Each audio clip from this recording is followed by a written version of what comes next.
Okay, now I'm going to reason out VF, V naught, A case, where we know these three quantities. Now, it's going to help if I list all five quantities. So let's just kind of list them up here. We got V naught, VF, A, delta S, delta T, V bar, and delta V. So we already know V naught, VF, and A. What can we do to determine any of these others? Can we determine delta S just directly from these quantities? Well, if you can find a way, great. I can't, and I don't think there is one. And let's make sure the camera's in focus. Okay. How about delta T? Well, no, I mean, you can get there, but not in one step, not in one direct calculation. What about V bar? Well, yeah, if I know V naught and VF, I can calculate V bar. I can also calculate delta V. Okay, I get V bar by subtracting V naught from VF. I get V average by averaging V naught and VF. So I can immediately say, okay, well, let's say I put these together and I can get V bar, and I can put them together in another way and I can get delta V. That's got to be progress. So now I know V bar and delta V, and all I need to find is delta S and delta T. Well, let's not worry about how to find delta S or delta T. Let's just see what we can do. Can we put delta V together with A? And turns out, well, that was a good choice. We can put delta V together with A because, remember, acceleration is rate of change of velocity with respect to clock time, meaning it's change in velocity divided by change in clock time, meaning that it's delta V over delta T. So between delta V and A and delta T, of course, we have that connection, so we can say, okay, well, put that together with A to get delta T because I know that A is delta V over delta T. I just checked that out from the definition. Okay? Now that I know delta T, what can I put it together with? And of course, let's go ahead and circle delta T. We get a big old hint about what we want to find. And can we find it? Can we find delta S now? Well, delta S, our change in position, what's that part of? That's part of the definition of average velocity. Average velocity is rate of change of velocity with respect to clock time, which is change in velocity divided by change in clock time.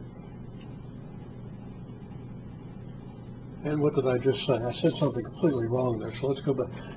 Delta S, again, is involved with our definition of average velocity, which is rate of change of average rate of change of position with respect to clock time. Make sure you're specific about these things. Don't just go saying things without thinking about what you're saying like I just did. Okay, delta S is, well, okay, average velocity is the average rate of change of velocity with respect to clock time, which is average velocity is average rate of change of position with respect to clock time. It's getting too close to supper time, and I apologize for that. And that's change in position divided by change in clock time. There's change in position, there's change in clock time. Nothing I said about this up as far as delta S up to this point made any sense. But we know that the definition, etc., implies that average velocity is delta S over delta T. You always want to think that through. You always want to maybe jot it down so you don't say it wrong in your head, as I just said out loud. Okay, so average velocity is delta S over delta T, and that's going to help us find delta S because we know the average velocity and we know delta T. So we have our V bar, delta T, delta S triangle here, and that completes the reasoning process. Now, we could also have sketched that using the triangles. So I'm going to, well, let me quickly draw the triangles. We got V bar, delta S, delta T, okay? And then we're going to have our VF, V naught, V bar. So I'll just put that over here, kind of the way I did last time. Relationship. Then we have our definition of acceleration, which involves delta V, delta T, and the acceleration. And from VF and V naught, we can get delta V, which we then put together with our acceleration and delta T. And there's our picture. The order in which we reason this out, we put VF and V naught together to get, we had VF, V naught, and A. We put VF and V naught together to get V bar. We put VF and V naught together to get delta V. We put delta V and A together to get delta T. And then we put delta T and V bar together to get delta S, which completes kind of a puzzle. With practice, this can get much easier. Okay? We can work out a numerical example. If V naught equals 5 meters per second, VF equals 15 meters per second, and delta T, I'm sorry, A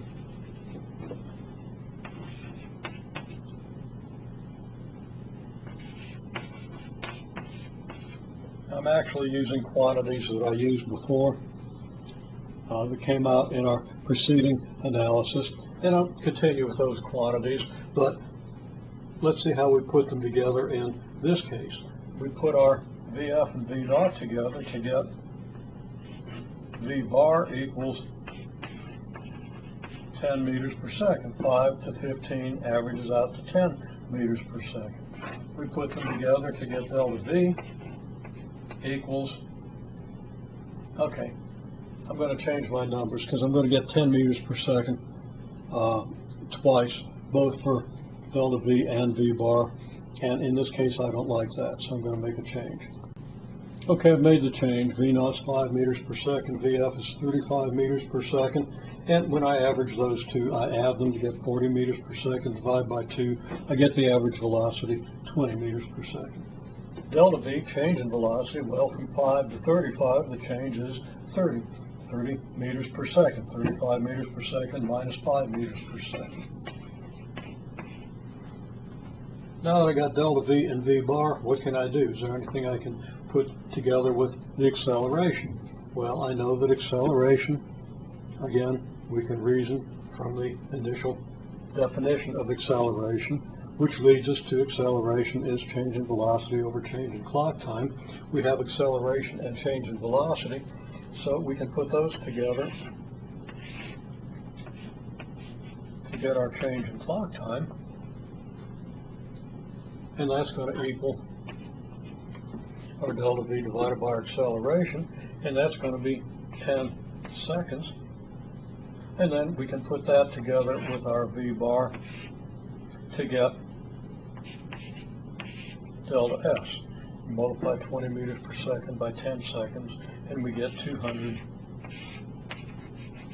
meters, telling us that if we accelerate from 5 to 35 meters per second at 3 meters per second squared, our average velocity is 20 meters per second, change in velocity 30 meters per second, which at this acceleration takes 10 seconds, and an average velocity of 20 meters per second at lasting for 10 seconds gives us a displacement of 200 meters. So, knowing V naught, VF, and A of our list of 7 quantities, we can calculate V bar by simply averaging V naught and VF, V naught plus VF over 2, we get 20 meters per second. And we can find delta V from V naught and VF just as easily. We just subtract V naught from VF and we get 30 meters per second. So at this point we know V bar and we know delta V. We have only delta S and delta T to calculate. Now at this stage our reasoning actually gets a little tricky. We've got to either find delta S or delta T. Delta T is involved in all the rate of change definitions, which give you, of course, V bar and A. Okay, in the definition of acceleration as average rate of change of velocity with respect to clock time, we see that, well, the change in clock time is delta t, and the change in velocity, well, we already have. So we know that we can put change in velocity together with delta t to get, change in velocity together with acceleration to get delta t. So delta t is delta v over a, and of course you start with the definition and make sure you have that right. And that's going to be your 30 meters per second over 3 meters per second squared, which is 10 seconds. And finally, okay, now we've got delta t. How do we get delta s? Well, delta s is involved in our definition of average velocity along with delta t. And the relationship there between delta s and average velocity and delta t is one of our more intuitive relationships, unlike this relationship for delta t, much less intuitive. You have to go back to reasoning. But now we get delta t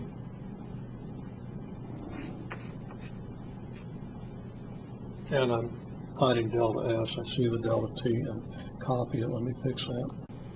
Okay, we get delta s equals V average times delta t. Again, we do want to check that out. That one probably pops into our head pretty easily, though, unlike this one. And we check that out from the definition of rate of change and the definition of average velocity in terms of rate of change. And we find that it works. We get 20 meters per second multiplied by 10 seconds equal 200 meters, confirming the sequence of calculations that we did more or less mentally over here. Now, there are different places we can start. We can start with our diagram and reason it out, doing one quantity at a time. We can start this way, okay, where we list the ones we know, and then we move down the diagram and indicate the things that we can get from the things that we know. And it's pretty much equivalent to this, but a little different approach. We can do this kind of a diagram, but with the actual quantities if we have them. And we might want to start here.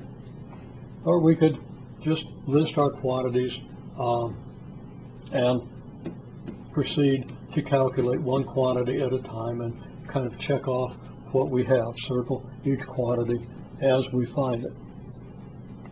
Now this is what I mean by solution by reasoning, okay? Any of this, working it out in any way, any combination of these ways is a solution by reasoning. Solution by reasoning involves and develops a deeper understanding, a deeper foundation, better foundation for later work. And that was a good enough statement to write out. Better foundation for later work. Not really a statement, but if you put a couple of articles in, it becomes one. If you can do this sort of thing early in the course, and you can with practice, and we're going to have some practice, we're going to develop this whole idea. If you can do this early in the course, then you're going to be much better equipped to apply deeper reasoning, which is more efficient and more powerful, gets you there more quickly with better results than the usual approach of memorizing equations that don't have any meaning to you and that you're going to forget rather quickly, and doing physics by just plugging in numbers. Okay, that's no way to learn physics. It's no way to develop a foundation for the deep understanding that's going to benefit you throughout your life, whether in physics or anywhere else. If you understand what this kind of foundational understanding is, you're going to be able to see it and develop it in any other area. I should say in many other areas. There are areas where this isn't really going to help that much. If you're an NFL quarterback, you can probably do without this.